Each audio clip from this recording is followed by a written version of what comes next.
Assalamualaikum warahmatullahi wabarakatuh. Bismillahirrahmanirrahim. Nahmaduka ya ghafur ya syakur wa sholli wa sallim barik ala sayyidina Maulana Muhammadin wa ala alihi wa sahbihi ajmain. Nama ba'du.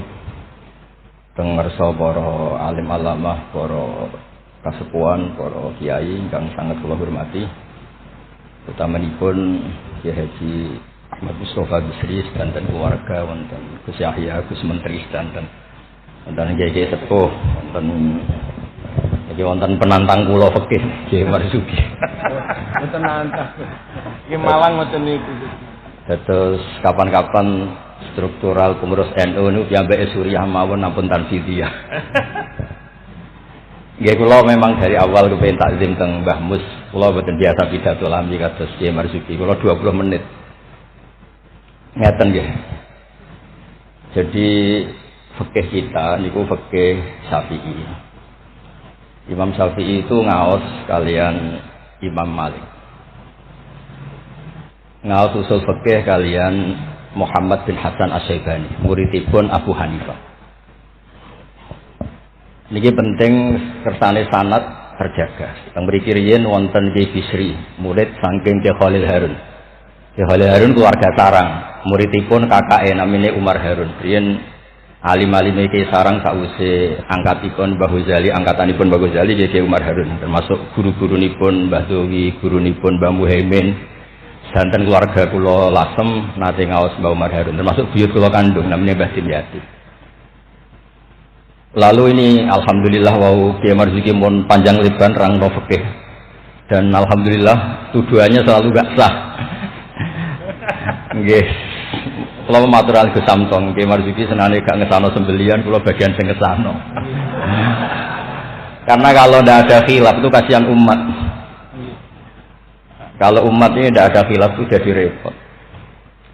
Sebab itu teng pondok-pondok diajarkan kitab namine Mizan Kubro, wonten kitab Qalyubi Umairah. Itu logika yang dibangun itu kecuali mut'ah. Kalau mut'ah itu kita sepakat haram semua. Karena kalau kamu tidak mengharamkan malah kemecertok kepingin. Jadi haram mawon. Ngeten kalau logika yang di kitab Mahalli. Ini kitab kesukaan keluarga sarang. Di Dualiyah pasti diajarkan kitab Mahalli. Misalnya dzabihah atau masalah salam, masalah sujud, itu mesti ada kaul awal, kaul tsani, kaul tsalits. Dan itu ada pandangan yang nggak bisa dibantah. Misalnya sujud itu ya normalnya ya umur itu an asjuda ala saqati azumin. Saya diperintah Nabi ini sujud melibatkan 7 anggota, al jabhah wal yaden wal rukbaten wal qadamen. Sudah 7 kan? Tapi Imam Syafi'i itu sempat ngeper itu ya mulai ragu. Wayak tamilu kata beliau, ihtimal juga yang syarat pokok itu jabhah. Karena Nabi pernah berdoa itu sajadalaka wajhi, bukan sajadalaka wajhi wa yadi wa rubati wa qadami. Tapi saya sepakat sama Kyai Marzuki, nak sampean kemen sah musma'alah anut Kyai Marzuki. Nek sampean kepengin dadi iki sing apian anut kula. Kula balen nek kepengin mesti sah niku anut Kyai Marzuki. Nek aku dadi kiai apian anut kula. Kiai apian kuwi model dongane Allahumma illam akun ahlan an ablugha rahmataka fa rahmatuka ahlun an tablughun. Karena kalau fikih ini tidak dikhilafkan, apalagi kalau kita ngaji Sawi, tafsir Sawi, itu Jalalain dikarang oleh orang Syafi'i tapi disarai oleh orang apa? Al-Maliki. Itu sudut pandangnya luas sekali. Saya ulang lagi, sudut pandangnya luas sekali. Dan kita misalnya semua di sini termasuk Mbah Mus, sanadnya itu sama.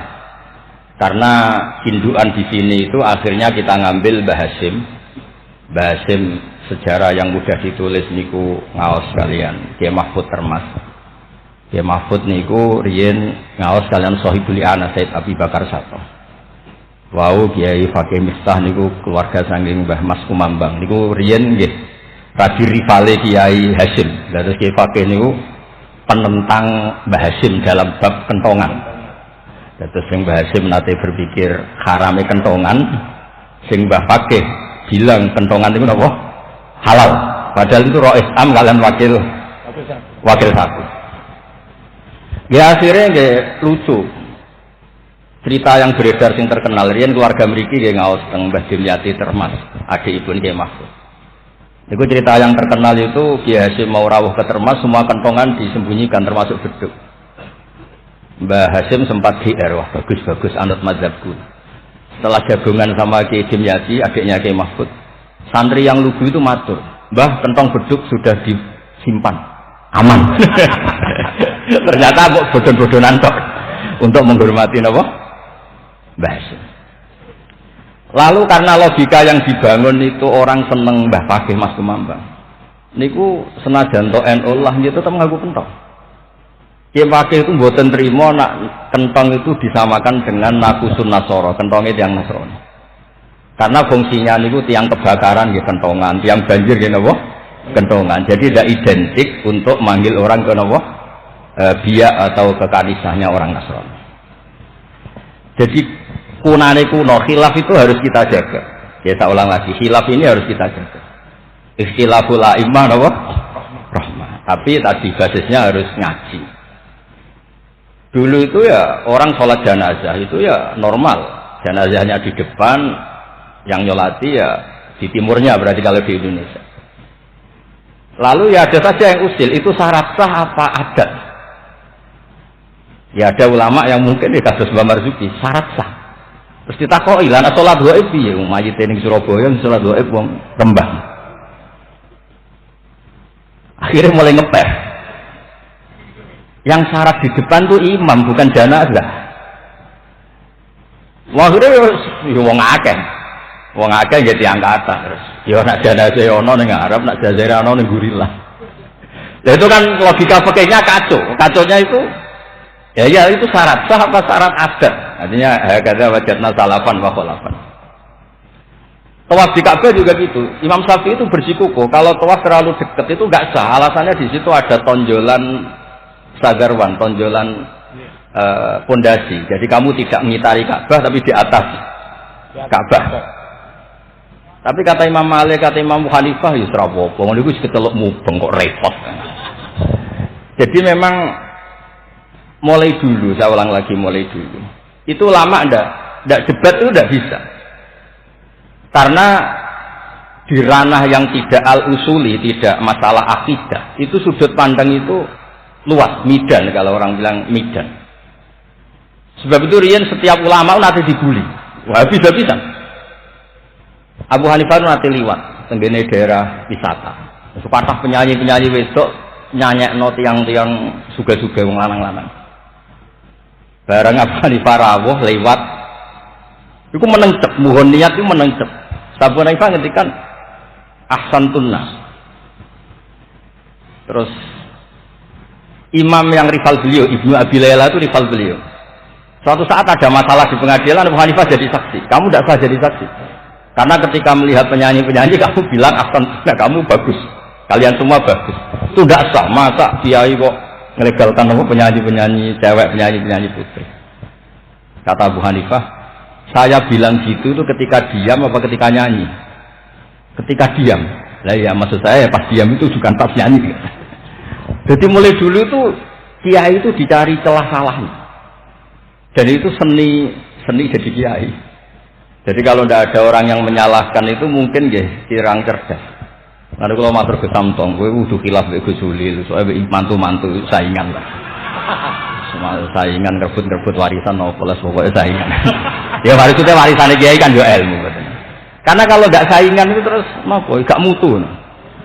Oh kan kalau matur ke Sulil, jenengan pun ngorek isi terus kali-kali ngorek fikih. Nah ngorek isi aku enak, wayang bagi enak fikih kan ya jibu alika. Jadi tersangka. Baru kayak jadi tersangka itu terus kuat. Kulo lu senangane mau coba fikih. Karena dengan baca fikih itu orang menjadi terkhitopi oleh Allah Ta'ala. Dan sampean waca tasawuf untuk fasilitas. Dosa gede di sepuro. Wis dosa kaya apa delok raine Pak Marzuki sepuro, ora raine itu tasawuf. Fikih boten. Fikih itu ekstrem. Dunia ora iso diwaris, dunia utang dibayar, termasuk utang haji ning Allah Ta'ala. Wis pokoke ditersangkakan, tiang niku ditersangkakan. Ora kober. Benten nak ngaji tasawuf. Makanya terus kula niku nak sakniki kan tasawuf itu beredar di mana? Wah, lagi susah. Iku golek para pangeran, golek terapi. Karena kula niku suwering, Gus kula nyuwun ngaji hikam. Akhirnya takrib. Mboten Gus hikam. Maksudnya piye karena terus ayem lho kan dadi gampang kabeh. Nah fikih atus lapor zikir mau takbir di audit. Opo wis salah. Lah tasawuf mboten guyu-guyu eling pangeran iso wali kan penak. Fikih niku seru repot muni Allahu Akbar kepanjangan A niku ya salah. Allahu Akbar itu salah, itu jadi istifham. Berarti maknanya apakah Allah itu maha besar? Tapi nak cara kula, iku sing maknane istifham Pak Marzuki sing maca dhewe iku maksude ya Allah Akbar Allah maha besar. Wong sing maca dhewe kok sing maknane. Jadi niki tapi kena mesti kepengen sanut Pak Marzuki. Tapi wae nak kepengen dadi kiai api anane kula. Kula niku saking senenge kalian umat Rasulullah sallallahu alaihi wasallam, saking senenge. Niku kitab mazhab apa saja kula waos. Untuk supaya wong Indonesia iku ya ono sae lah. Wong-wong dia ya darani ra salah nggih. Ono sae. Pak golek-golekno. Golek-golekno. Nanti mungkin Pak Marzuki nyari masalah warid sama maur. Itu di antara kelebihan Imam Ghazali. Awal ngarang Ihya itu di bab Thaharah. Di bab Al-Muzal wal Muzalbeh itu diantaranya beliau tidak membedakan antara air dikucurkan sama air nasis bena ijanatin biama wa bena iradil ma. Termasuk nggak bedakan masalah kulate. Sudah sadar termasuk. Karena yo repot. Terus mun mau lho. Terus kula niku alhamdulillah, kula niku diundang pengajian umum nak mboten wong sepuh ya mboten purun. Terus jangan berharap Gus Samton, Gus Taqiyuddin bisa ngundang kula. Nate ngundang kula mboten purun. Mbak Mas juga ampun kapundhut. Nah, Mbah Mus mboten wani. Kula niku sing mboten wani nolak niku Khori Mbah Hamid, mergi Mbah Hamid itu misalane Mbah kula. Mbah Mus. Nah, sing nom-nom ngundang niku nggih rasi kualat kira-kira. Mboten krana napa-napa, kula niku nyen kiye tenan, maksudnya mulang ngaji terus mboten. Nak pamar sih berarti petarung ya. Petarung ya Ben. Wonten mawon korban ini wonten mawon sing mboten san betul. Tapi itu saya lah, memang ilmu harus. Jadi kalau misalnya tawaf tadi. Tawaf itu banyak ulama yang mengatakan betul di manzilati sholat, tapi ya ada ekstrim banget kayak sehingga Said Muhammad itu punya bab namanya tawaful haid. Tawaful haid, tawafnya orang yang haid. Padahal tawaf itu kan harus suci. Tapi masalahnya kadang pas dia haid, pas harus tawaf nopo ifadah. Itu banyak ulama yang mengatakan ya sudah tawaf saja, tapi nunggu waktu yang mepet. Nah, karena mepet ini penting untuk ilah hadis darurat. Nah, ternyata beliau juga sudah baca, tapi beliau tadi gak mau cerita.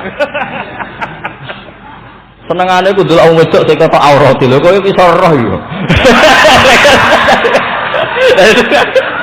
Kula niku nggih suwahe niki ngaji rilek mawon. Mula wae njen kula niku bapak kula niku sesine nggih bambus, bapak kula niku seneng guyon. Bapak kula pesen hak nek ngaji ku guyon. Wong ning omah wis mikir utang, mikir macam-macam. Lho bareng ngaji kok teror gak sah niku. Rai-rai bingung itu kan pun kata, jadi ngaji itu guyon, santai mawon. Tapi buatan tasawuf, saya ulang lagi tidak tasawuf. Ada dua orang itu sering, naudzubillah ya, sering selingkuh, nakal lah.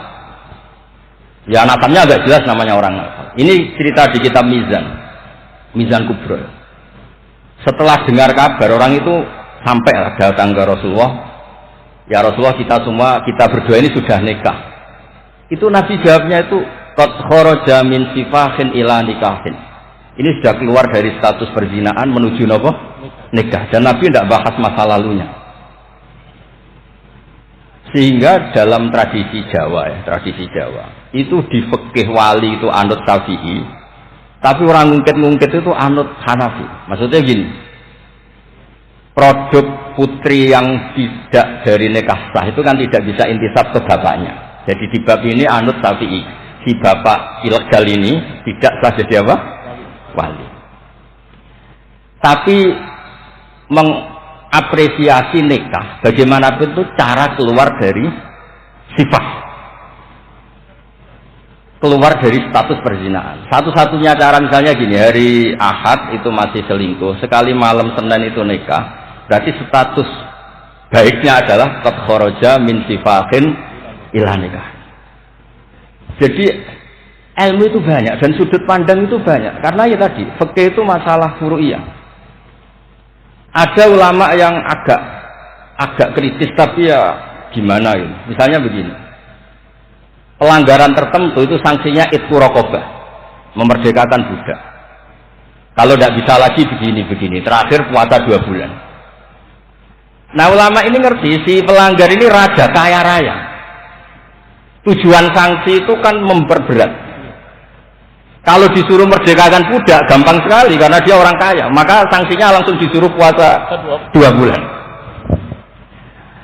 Alasannya yang namanya sanksi itu yang kira-kira orangnya itu kapok. Ini kalau sekedar terkait uang, itu rokobah itu gampang sekali. Apalagi kalau misalnya mau ngantem mriku mawon ben gak boleh ngaji mangan pun. Itu mungkin anu pesanten.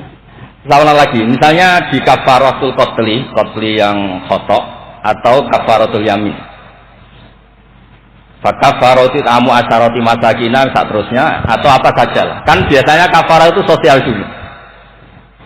Saya ulang lagi, biasanya kafarah itu sosial dulu, merdekakan budak. Jadi budak itu kan tidak enak betul. Jadi budaknya kiai aja gak enak, apalagi budaknya orang gak soleh itu tidak enak betul jadi budak. Sehingga semangat Islam semua kafarah itu bentuknya itu raqabah. Tapi si raja ini kaya raya, kalau disuruh merdekakan budak atau ngasih makan 10 orang miskin, etam itu mudah sekali. Sanksinya puasa saja biar kapok, karena dia cara pandang tujuan sanksi itu bikin kapok. Agak masuk akal. Tapi banyak ulama yang cara pandang ini ada jumlah tadi sudah sedikit. Saya dulu sering sowan Mbah Mus, yang paling saya kenang itu nasihat ini. Nak jare badolah, wong loro, nak rawali yo sering nyetel radio. Jadi pilih aja itu kalau instingnya tidak insting wali ya pengalaman, apa?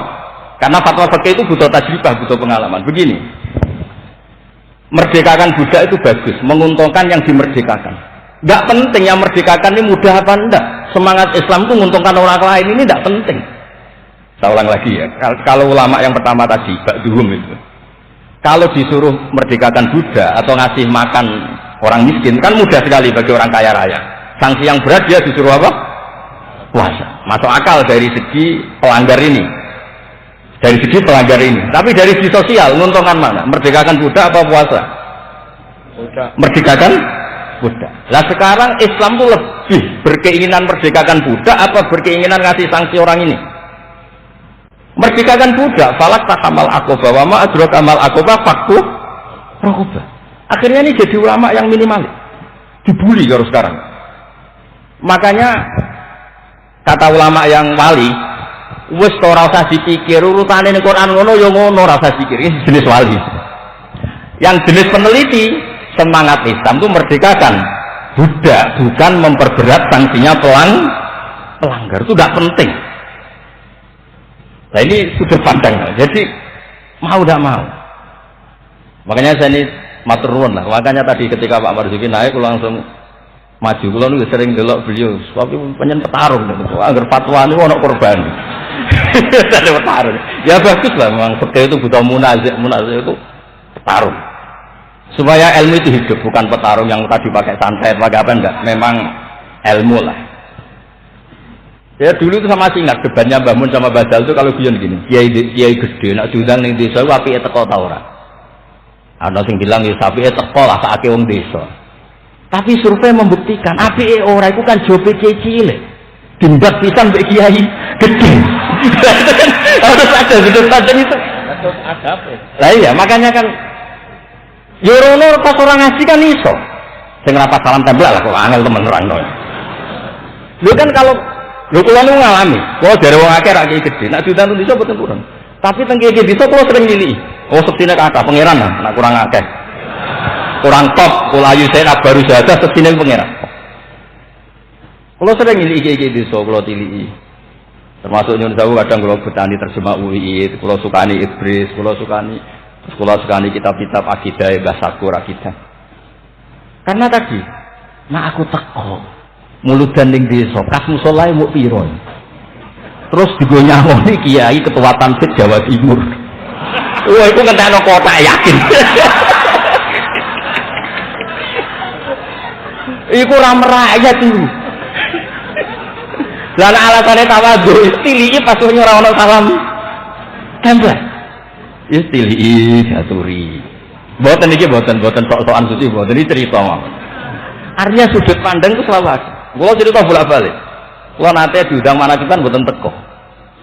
Tujuan kula ya kiai cilik mangan daging arang-arang salam aku teko. Tenan kula mboten teko, ketemu kiai sing teko. Matur nuwun Gus gak teko. Aduh aku gak lakon katanya. Aduh aku gak lakon. Loh kalau saya datang data saya ketemu sampel mesti tenggulo. Diambake untuk suwiran-suwiran itu. Nah, maksudnya itu ijtihad. Jadi ijtihad itu mau tidak mau. Mulane kula niku sirine kenapa kula diganggu sipul ora teko wis Pak Marzuki wae ini wajah Pak Marzuki. Dan kedah mikir. Karena memang ini ranah ijtihad. Saya ulang lagi ranah. Saya berkali-kali bilang. Ijtihad itu sudut pandangnya itu banyak. Ada orang saking senengnya Nabi itu sowan Nabi terus, ingin melihat wajahnya Nabi. Itu bagus namanya kangen ya sowan. Banyak juga sahabatnya nggak mau sowan, alasannya ganggu. Lu kok seneng Nabi di keluarga, gak ada istri, gak ada cucu, amen mbok sowani terus kapan ngurus keluargane. Banyak juga. Ada sahabat yang suka melihat wajahnya Nabi, sehingga kalau sifli wajah Rasulullah secara fasih bisa nerangkan. Ada yang ditanya, sifli wajah Rasulullah langsung nangis. Saya ini tidak pernah melihat wajahnya Nabi, tapi Anda kan sahabat. Saking takzim saya tidak berani menatap muka Rasulullah Sallallahu Alaihi Wasallam. Ada ulama yang sholat sop awal terus wali, yang guri ya wali ketika ditanya, kok sok-sokan suci wani kok ngarep. Jadi nak sholat kok guri terus, ya jadi wali. Banyak juga wali yang ditanya, kalau kamu di surga keinginan terbesar apa? Kata wali-wali kan an-nadzar ila wajhillahil ta'ala, melihat Allah Ta'ala. Kalau dia enggak, unazzihu dzalikal jamal an-nadzari misli. Meripatku tahu gak dangdut, meripatku tahu gambar yang ora jelas-jelas. Maka akan saya sucikan Allah dari mata yang sudah pernah macam-macam. Dia orang wali sekepening swarga gak mendelok pangeran. Unazzihu dzalikal jamal an-nadzari misli. Allah akan saya sucikan dari pandangan saya karena pandangan saya ini sudah sering maksiat. Karena kalau kita melihat Allah GR hanya mentang-mentang Rois Tamsid Jawa Timur misalnya. Terus ditakoki pangeran. Kowe meripat yang sama, tahu bogo maksiat ta ora? Nate Gusti. Kok bojo aku? Jadi ben mboten iki cerita mawon nak nglarakno atine Pak Marzuki kersane dadi kafarah. Ya karena bagi yang tidak disahkan tadi mungkin yo gelo maksudnya itu. Nggih, mungkin gitu. Tapi memang dimuin seperti yang dikatakan. Makanya beliau fair secara ilmu itu dimuin. Dan nanti kalau sudah ngaji Mahali, Qalyubi, Umairah, terus Mizan Kubro, khilaf-khilaf itu banyak. Kayak tadi Qat'ul Hulqum itu semangatnya tuh Qat'u yang izhakur roh, apa Qat'u yang potong. Nah, itu kan ulama masih terus berdebat. Ya namanya ulama ya tadi cara pandang itu pasti banyak. Makanya kenapa itu ada khilaf. Bahkan semua muridnya imam itu akhirnya mengkhilafi gurunya. Sayyidina Ahmad niku muridnya Imam Syafi'i, tapi khalafa Syafi'iyan. Wa Syafi'i muridnya Malik, akhirnya khalafa Malikah. Kenapa menjadi khilaf? Karena sausé jangan-angan itu nggih. Misalnya Jumatan. Jumatan itu cara jenengan itu kan harus orang 40 syarat sah. Tapi pertanyaannya, kampung situ yang mau Jumatan baru 20 kok disuruh berapa? 40. Wong sing gelem Jumatan mau 20 dikongkon pinten? 40. Jadi sudut pandang itu terus kenapa kok 40? Katanya kalau 40 itu mesti ada walinya. Lalu sekarang orang 1000 pun nggak mesti ada walinya. Terus kedua, dikatakan 40 itu mesti jam'un kelompok. Lah 12, 20 juga sudah bisa disebut apa? Jam'un sudah dikatakan kelompok. Lalu kalau nanti Jumatan tentang pedalaman Purwodadi, kalau riyen sering ngebis di Jogja lewat Pati gitu. Pas wae Jumatan itu tiangnya namung 6 nopo rolas. Santri kula niku tamat MGS Sarang. Ya baik ada kula mboten. Jenengan mboten ada juga. Niku maca Fatihah Pak Marzuki. Niku koyo wong ape kelahiran niku mboten bolak-balik. Wis suatu perjuangan terus. Aku ngomong ngene, aku sing menungso ora mentolo ora ngesahno apa meneh pangeran. Mergo maca Fatihah. Wis dinas perjuangan. Koyo wong ape kelahiran. Aku nak ada Allahu arhamu minni. Umpama aku juri we tak sah nomor ora mentol apa meneh pangeran. Mosok wis kangelane ngono, hasile mboten apa? Sah. Mboten iki cerita apa mengke penantang pakainya abadi ngendikan nggih monggo. Karena ini agak zalim saya, karena kan saya kedua. Tapi enggak apa-apa nanti Mbak Mus mesti pareng kok kalau jenengan bantah salah tidak apa. Tapi kok ngarepe pangeran duet malah dubat lagi nanti. Nah debat malah ngarepe pangeran kadose menang kula karena kebetulan secara status niku wong sakit mai Quran, ahlul Quran, ahli wa khosatu. Kayaknya saya agak spesial lah memberi Quran. Terus ilmu itu harus tadi, saya ulang lagi. Karena kalau pertanyaan itu bisa mujab, bisa nafi. Saya ulang lagi, pertanyaan itu bisa mujab, bisa nafi. Misalnya begini Pak Marzuki, dibalik pertanyaannya. Wong sing isane salat muk ngono, iku apike salat apa ora salat? Dibalik pertanyaan. Ndak ini MC-nya maaf ya, nanti setelah ini Pak Marzuki lagi terus saya tidak akan bantah lagi. Karena saya ini wong legowo lah. Mbok beliau ngadili kayak apa saya insya Allah ya tidak mandi, nggak ngefek. Cara kula wong partai politik loyalis saya terlalu fanatik, nggak ngefek. Pertanyaannya sedikit balik. Dhisik ceritane Wali Songo itu sholat sementing sholat rubuh gedang lah. Ya saya ulang lagi, orang yang belum bisa sholat sempurna, itu apike sholat nopo mboten? Sholat. Sekarang dibalik Pak Marzuki. Orang yang baca Fatihah tidak benar, kita bisa mentakhrik cari solusi. Anggap saja itu wiridan. Kalau Fatihah kan wajib pakai tajwid. Tapi kalau dianggap kalimat thayyibah, kan kalau orang tidak mau Fatihah kan penggantinya itu Gak niat mau Quran. Gak niat mau Quran. Setuju ya? Dihitung aurat mau pengganti Fatihah sehingga ada harus pakai apa? Tajwid. Maksudnya kalau ini punya ngapian, mau tak golek-golek no. Tapi ampun mutah loh, kalau mutah mang kalau sepakat lah. Kalau yang ngoten-ngoten itu, mana kalau ini wapian, mana bapak ngoten ini wapian. Kalau ini sinau ini tenanan, kalau nak sinau nganti nangis. Loh kalau ini nyon sewu ini buatan sombong. Saya itu di rumah, takut no toko-toko kalau. Lu nak mangan gitu sih, pakaian gitu sederhana. Kalau ini izin sebenarnya ketemu pangeran gara-gara kecelok wong alim salami templek diciumi tangan terus sebenarnya takoki pangeran nang iku tok hasilé. Kula nu gak tak anak saking bapak nanti gawe Pak Hamid Pasuruan. Kan Pak Hamid itu sepupunya mbah saya dari keluarga Lasem. Ketika beliau dihormati sedemikian rupa oleh banyak orang itu, lho cung aku saleh nggo salehku dhewe ngadepi pangeran kok untuk donya iku hisabe rak repot. Makanya terus Pak Hamid ngomong ketika ibu wong dikekekno, ben hisabe ku ringan. Lah kula nggih ngoten sakniki ngalami wong hormat sedemikian hormat. Dadi kula niku bangun pondok iku ora niat pondok kula ben gedhe, ngirangi dosa. Mergo wong nyumbang iki rada kacau, nak 1 juta niki pondok Gus jenengan 1 juta. Cara 1 juta sing kula pribadi mungkin nggih polah mun nyimpen tiyang kathah wau cara wae. Wong nyumbang iki rada suzon pek kiai kan niki 1 juta Pak Marzuki pondok nggih jenengan 1 juta. Cara diwalik nggih wau ngabsen rodo sing makmum wau cara. Jadi wong nyumbang itu alhamdulillah ora dinakalan nih. Lah akhirnya untuk mengkafaro itu ya kudu dibangun wong pesene kan nggih napa? Pondok. Jadi mulane sirrul ulama, rahasia ulama itu bangun pondok pancen ngilangi itu. So pancen kan nganggo pondok. Lah nek simpen kan suatu saat kamu tergoda. Gua ayo apa-apa ya begitu. Nah, terus menyangkut tadi yang madhep ngalor tadi Mbak Marzuki.